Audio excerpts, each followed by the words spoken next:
Don't Starve's universe has some pretty interesting seasons. You have all 4 temperate seasons in Don't Starve Reign of Giants and Don't Starve Together, 4 tropical seasons in Don't Starve Shipwrecked, and 3 very interesting seasons in Don't Starve Hamlet.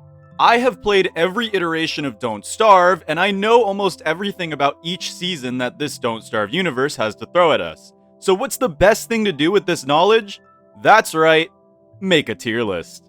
Now, it's been a while since I've done a tier list style video, and I realized that the old way of doing them may have been a little boring. So, I decided on a new style that incorporates far more visuals that I will be using going forward for all of the tier list videos. Let me know what you think of it in the comments down below, and when you do decide to give me feedback, it would be super awesome if you could leave a like and subscribe if you aren't already. Alright, let's get into the tier list. So if you don't know how these types of tier lists work, well, they are quite simple. S is the best, seasons will only go here if I think they are perfect. This means that I have to like them due to their aesthetic, gameplay, and overall vibe. It won't just be based on gameplay because obviously that would give the mild seasons an unfair advantage. And of course, F is the worst. This is reserved for seasons that I personally think are awful and should be deleted from the game. This list will obviously be very, very speculative, but I mean, aren't all tier lists kind of speculative? Anyways, let's begin. So first up, we are going to be starting with summer. And no, not the summer you may be used to in Don't Starve Reign of Giants or Together. This is Don't Starve Vanilla's summer, aka autumn, but more boring. Now, as far as seasonal effects, there's not much that comes with this season. There's no heat and there's no seasonal boss. It's meant to be the safe season of Don't Starve Vanilla. There's really nothing to dislike about this season. It's basically autumn, but before autumn became a thing in Don't Starve. But unfortunately, from a design standpoint, it's incredibly mid. C tier. Hey, it gets bonus points for being the stepping stones into what we know today as autumn, but it's held back by the fact that Vanilla Don't Starve is incredibly devoid of content.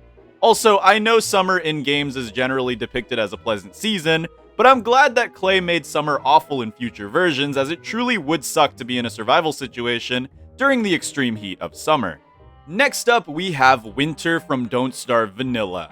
Yes, that's right, winter's going to be ranked 3 times on this list because it appears in 3 different versions, as well as summer obviously. Don't Starve Vanilla's winters, however, are actually pretty bad. And no, not bad as in hard to survive. In fact, in this version of the game, you can avoid winter entirely in the caves, much like summer in Don't Starve Together. Now, I know, this version of winter is just a product of its age, but still, it's not the worst. At least they did portray winter pretty well. I'm putting it in D tier. It certainly could be worse, but it still sucks pretty bad. Next up, we have autumn from the Reign of Giants DLC. And this, my friends, is a massive step in the right direction. Aesthetically, autumn is amazing. You have colored birch nut trees, the color cube is great as it's very unintrusive, and its vibe is just overall really, really good. The seasonal boss Bearger is actually helpful once you understand how to handle them, as they can become an absolute log factory. And finally, from a gameplay perspective, this season is perfect for doing pretty much anything that Reign of Giants has to offer. I think everyone can agree with me here when I say this is an easy S tier season. I just wish it had a better soundtrack is all. Next up, we have Winter from the Reign of Giants DLC. Now, Winter in this DLC isn't exactly that much different from Vanilla. However, it has a few key features that make it stand out more aesthetically and gameplay-wise. First off, birchnut trees lose their leaves, ice glaciers become a thing, and finally, caves will no longer protect you from freezing. This version of Winter is undoubtedly better than Vanilla, but it still feels pretty lackluster, so I'm dropping it in C tier. Next up, we have Spring from the Reign of Giants DLC. And anybody who thinks that this season is great has clearly never played through Spring. You have constant storms, constant rain, beefs and heat, and the seasonal boss is Moose Goose, who will give you absolutely no warning before spawning. The only good thing about this season is that flowers will regenerate, but other than that, it is truly one of the worst seasons in the entire game. By the way, in Reign of Giants, if you just so happen to get a frog rain, which isn't rare, those frogs will never, ever despawn. And the season lasts a whopping 20 days. No thank you, F tier. It's an absolute moist garbage pile of a season that I not only hate to play through, but also just hate the vibe of. I mean, genuinely, who likes this gross muted green color cube? Yuck. Still not the worst season though, that goes to another one. Next up, and the final season of the Reign of Giants DLC that we have to cover, is Summer. Now, Summer in Reign of Giants is rough. You have to deal with spontaneous combustion, which in single player Don't Starve basically means say bye-bye to your base, overheating, yes, even in the caves, remember this is Reign of Giants, and finally, the seasonal boss is Dragonfly. If the fires and heat don't get you, then this mean mama will surely end your run. That being said though, I actually really like the vibe of this season, and think Klei did an awesome job of portraying it. Summer is actually a pretty dangerous season in real life, and bushfires are actually a very real threat. It's also not that hard to survive Summer once you learn to either have a cave base, which eliminates bushfires completely, or just make a summer base, and a nomadic summer lifestyle becomes very possible once you get Ice Chester. So honestly, I think that this season is pretty good. The challenge seems fair, and the vibe is definitely on par for Summer in real life. But I can't give it anything higher than a B tier. Now we are moving into the Shipwrecked DLC, starting with Mild Season. Now, Mild Season is essentially the Autumn of Shipwrecked. No real dangers are present. However, unlike Autumn, Mild Season takes a note from Don't Starve Vanilla and has no seasonal boss. The vibe of Mild Season, however, is actually pretty good, and gameplay-wise, obviously Mild Season is one of the best.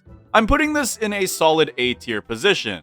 It's great, don't get me wrong, and it does everything it needs to do as the proper safe season of Shipwrecked, but it absolutely can get boring. Next up, we have Hurricane Season. And dude, this season is actually a joke. Now, in real life, hurricanes are monstrous storms that can completely wipe whole cities off of the map. But in Don't Starve, all you need is one funky little red hat, and this season quite literally becomes Mild Season 2.0. I do like the vibe, don't get me wrong, but default Hurricane Season is pretty much all bark, no bite. And for that, I'm giving it low C tier. Sealnado saves this season as it's one of the more fun and cool seasonal bosses, especially if you fight them on sea, as the pattern is pretty fun, and the color cube actually is not that bad, though it's pretty similar to winter. Next up, we have Monsoon Season. This is basically spring, but if it was actually scary and not annoying. First up, this season is one of the sneakiest seasons in the entire game. For the first 10 or so days, nothing happens. No rain, no nothing. It's just an eerie version of Mild Season. That's until the first rain begins to fall. Then you get to enjoy not only torrential downpours for the rest of the season, but also flooding. And as if these floods weren't enough, they will not only disable most land-based structures, they also will spawn venomous mosquitoes. Not very cool. Surviving through Monsoon Season isn't actually all that bad, but if it catches you off guard, it can really hinder you. But thanks to the many sea-based items Shipwrecked has to offer, it's really not that hard to just live on the ocean for a few days. The music is sick, the vibe and rain really do just feel like a true proper monsoon. I'm gonna put this one in B tier. This one's not really for a gameplay ranking, I just think Monsoon Season is actually really good as a challenge season. Next up, we have Dry Season. By far one of the most oppressive seasons in the entire game, and a genius one at that. For most of Shipwrecked, the seasons aren't that bad. Mild is mild, Hurricane is mild 2.0 with the help of a hat, and Monsoon Season is mild 3.0 with a sea base or proper base preparation. But Dry Season? Oh no, my friend. If you haven't found the volcano and accrued enough taxes for the volcano, then you better carve a spot out of an island that you're ready for an eruption to land on, because not only is the heat going to be crazy, but the volcano will also erupt. Yeah, this season is deadly, but I'm not gonna lie, I low-key kind of love it. Am I weird for that, or a masochist? I don't know. Gameplay-wise, Dry Season isn't actually all that bad. In fact, if you just wear a log suit and a football helmet, then 9 times out of 10, depending on your RNG, you can just stand still and wait an eruption out, even late season ones. I'm just personally glad that this season actually stands on business rather than just being intimidating like certain other seasons. Solid high A tier. It's obviously not the ideal survival season, but it's actually kind of fun, and I've never actually been annoyed by it. more afraid, which is great game design. Finally, it's time to head over to the Hamlet DLC to begin our ranking of its seasons. Starting with, of course, Temperate Season. Now, Temperate Season, much like Mild and Autumn, is meant to be a proper safe season. There's no real danger except for the regular Hamlet dangers, and it's overall just pretty pleasant. Unfortunately, Temperate Season here is much shorter, lasting only 12 days instead of the normal 20 that safe seasons usually do. This may seem like a bad thing at first, but I actually kinda like it. It makes the content loop far less predictable, and late game Hamlet worlds are hard to track season-wise without mods. It's a fine safe season, but it could have a little more pizzazz. I'm putting it in A tier. Next up we have, oh god. Do I even have to explain this one? F tier. Easily. Any of you who say otherwise have never, ever experienced the pain that Humid Season will cause. At first, it's not too bad. And then the most oppressive mechanic in the game will arrive.